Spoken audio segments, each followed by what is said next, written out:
ساتھیوں، آج میں آپ حضرات کو ایک ایسی عظیم شخصیت کے تذکرے کی سعادت حاصل کر رہی ہوں جو علم حکمت کا چمکتا ہوا چاند تھی، جس کی ٹھنڈی چاندنی ہزاروں افراد امت کے لیے باعث چین و سکون تھی۔ وہ شخصیت فخر الاماثل، زبدۃ الافاضل تھی، عظیم المرتبت، رفیع المنزلت تھی، میر کارواں، پیر رہنما، سالار قافلہ، سرفیل طائفہ اور اصیل مالٹا تھی۔ بزرگوں کی آبرو اور جسم و چراغ خاندان مدنی تھی، ملت اسلامیہ کی شان اور جماعت علماء کی پہچان تھی۔ اللہ رب العزت نے آپ کو اتنا اوصاف عالیہ سے نوازا تھا کہ ہر کتاب آپ پر جھکتا تھا اور ہر لقب آپ کی طرح استعمال میں نبینے کی طرح جڑ جاتا تھا۔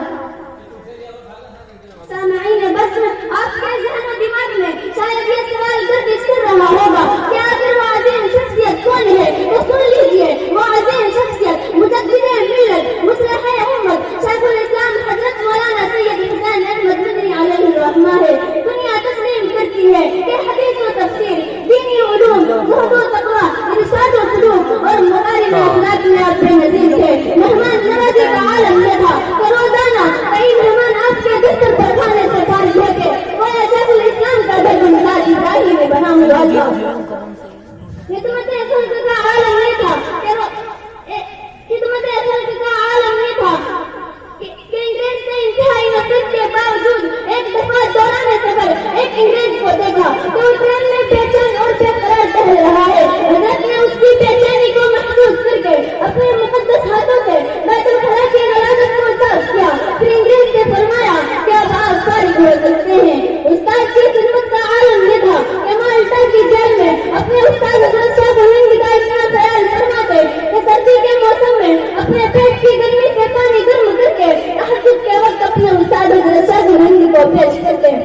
عظمت رسول اور حب نبی کا عالم یہ تھا کہ مدینہ منورہ میں روضہ رسول کے پاس بیٹھ کر 18 سال تک حدیث کا درس دیا، مگر ذائق عشق میں کبھی بھی نبی کا نام نہیں لیا، بلکہ اسی طرح فرمایا قال حاضر رسول تو کبھی قال صاحب حاضر کبھی فرمایا۔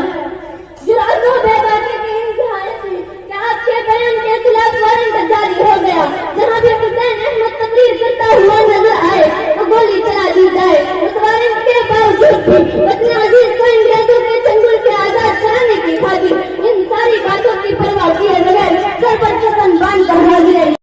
مدنہ رہوں۔ برادران ملت،